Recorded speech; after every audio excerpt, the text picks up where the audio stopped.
এবারে অন্য প্রসঙ্গ। পহেলা বৈশাখের মধ্যেই সরকার পরীক্ষামূলকভাবে কৃষক কার্ড চালু করতে যাচ্ছে। প্রধানমন্ত্রী তারেক রহমানের সাথে বৈঠক শেষে এমনটা জানিয়েছেন কৃষি, মৎস্য এবং প্রাণী সম্পদ মন্ত্রী। অন্যদিকে বন, পরিবেশ এবং জলবায়ু মন্ত্রী জানিয়েছেন মে মাসে উদ্বোধন হবে আগামী 5 বছরের জন্য 25 কোটি বৃক্ষরোপণ কর্মসূচি।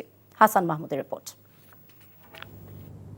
প্রধানমন্ত্রী তারেক রহমানের সভাপতিত্বে তার সচিবালয় কার্যালয়ে কৃষক কার্ড চালুর বিষয়ে গঠিত কমিটির সাথে বৈঠক অনুষ্ঠিত হয়।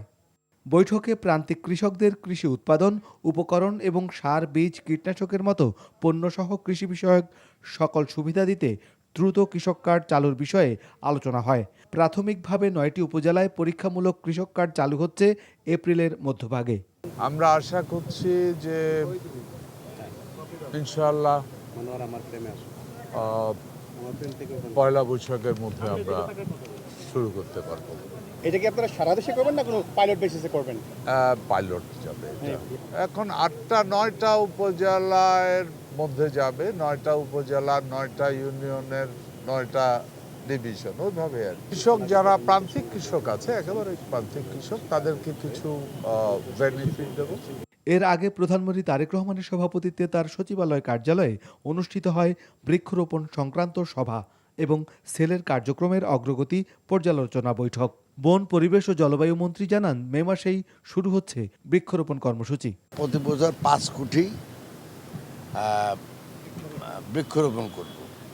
সেটার পূর্ণ পরিকল্পনা কিভাবে করা যাবে, কারণ মে মাস থেকে আমাদের এই বৃক্ষরোপণ শুরু। তো আমরা চাচ্ছি যে এবছরে আমরা যেন 5 কোটি পূরণ করতে পারি। যদি আপনি 100টা গাছ লাগান তাহলে 30টা গাছ কিন্তু নষ্ট হবে বিভিন্ন কারণে।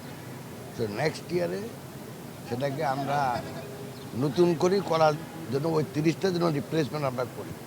মন্ত্রী, প্রতিমন্ত্রী, উপদেষ্টা এবং স্বাস্থ্য বিশেষজ্ঞদের সাথে এক বৈঠকে প্রধানমন্ত্রী তারেক রহমান জনগণের চিকিৎসা সেবা নিশ্চিত করতে ই-হেলথ কার্ড চালুর নির্দেশনা দেন। এছাড়া এদিন প্রধানমন্ত্রী তারেক রহমানের সাথে সৌজন্য সাক্ষাৎ করেন আনসার ও ভিটিপির মহাপরিচালক major general Abdul Mottaleb Sajjad Mahmud. Hasan Mahmud, NTV news, Dhaka.